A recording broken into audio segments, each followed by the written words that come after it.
नमस्कार, दीप्स किचन मराठीमध्ये मी दीपाली आपलं मनापासून स्वागत करते। चला तर मग आजच्या आपल्या रेसिपीला सुरुवात करूया। आपण नेहमी चिकन सुक्क, मटन सुक्क करतो, तर हे कोळंबीचं सुक्क सुद्धा खूप छान लागतं।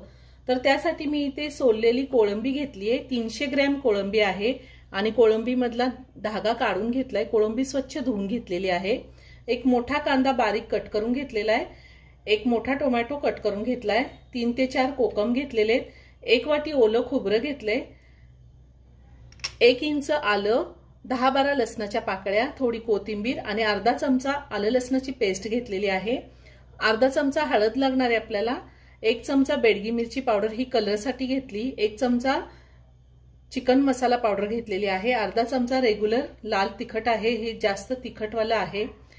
1 चमचा धने पावडर, अर्धा चमचा जिरे पावडर, चवीनुसार मीठ आणि आपल्याला तेल लागणार आहे। तिखटाचं प्रमाण तुम्ही तुमच्या आवडीनुसार कमी किंवा जास्त घेऊ शकता। सगळ्यात आधी आपण कोळंबीला हळद, तिखट, मीठ आणि आलं लसणाची पेस्ट लावून घेऊया। अगदी थोडी हळद घातली मी। आता लाल तिखट घालूयात।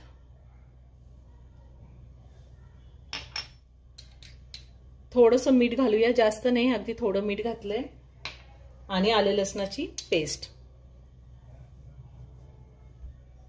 आता हे सगळं व्यवस्थित मिक्स करून घेऊया। तिखट, मीठ, हळद आणि आलं लसणाची पेस्ट मी लावून घेतलेली आहे। मी इथं मिक्सरचं भांडं घेतलंय, त्यामध्ये ओलं खोबरं काढून घेते। त्यातच आलं घालूया, लसूण घालायचं आहे, हळद घालायची थोडी, पावडर मसाले सुद्धा मी आत्ताच घालणार आहे। बेडगी मिरची पावडर, चिकन मसाला नसेल तर मटन मसाला वापरला तरीही चालेल आणि मटन मसाला नसेल तर गरम मसाला वापरला तरीही चालेल। धने पावडर, जिरे पावडर आणि लाल तिखट। आता ह्यामध्ये मी थोडंसं पाणी घालणार आहे आणि हे आपल्याला बारीक वाटून घ्यायचंय मिक्सरला। पाणी थोडंच घालायचंय, जास्त घालायचं नाही।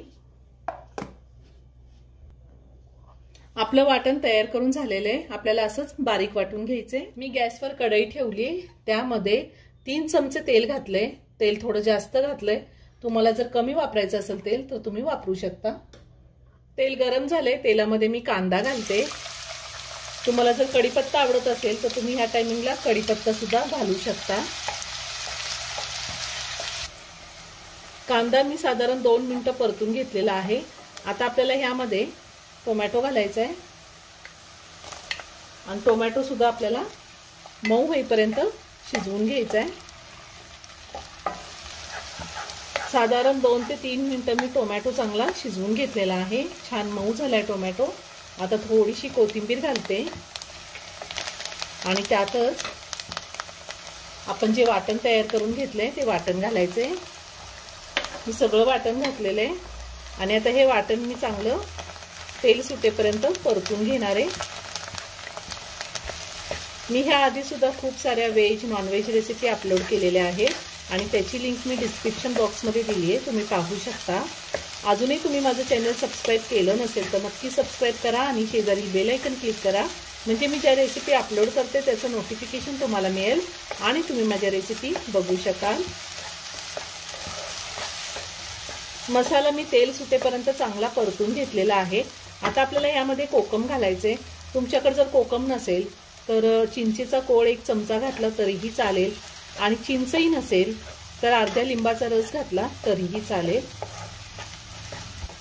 आता चवीनुसार मीठ घालूया। आपण प्रॉन्सला सुद्धा मीठ लावलेलं आहे थोडं आणि मी आता अजून थोडं मीठ घातलंय। मसाल्यासाठी थोडं मीठ घातलेलं आहे। खूप छान सुगंध येतोय मसाल्याचा। मीठ घातल्यावर सगळं व्यवस्थित मिक्स करून घेतलेलं आहे। आता ह्यामध्ये आपल्याला प्रॉन्स घालायचे। साधारण 20 मिनिटं मी प्रॉन्स चांगले मॅरिनेट होऊन दिले। पुन्हा वरतून थोडी कोथिंबीर घालते। तुम्ही ह्या टायमिंगला सुद्धा कढीपत्ता घालू शकता। मसाल्यामध्ये आपल्याला कोळंबी व्यवस्थित मिक्स करून घ्यायची आहे।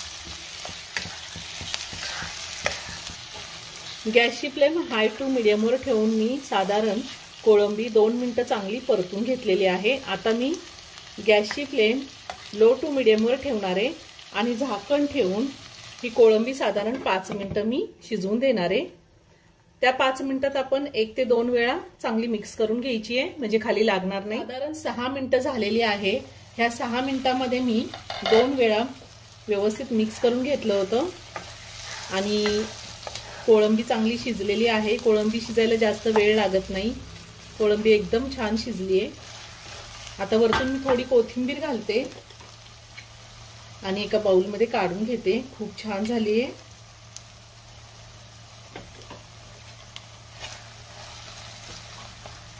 गॅस बंद करूया आणि बाउलमध्ये काढून घेऊया।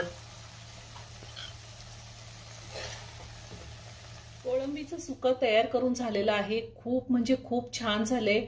भात, चपाती, भाकरी कशासोबतही खाऊ शकतो, खूप छान लागतं। तुम्ही एकदा नक्की करून पहा।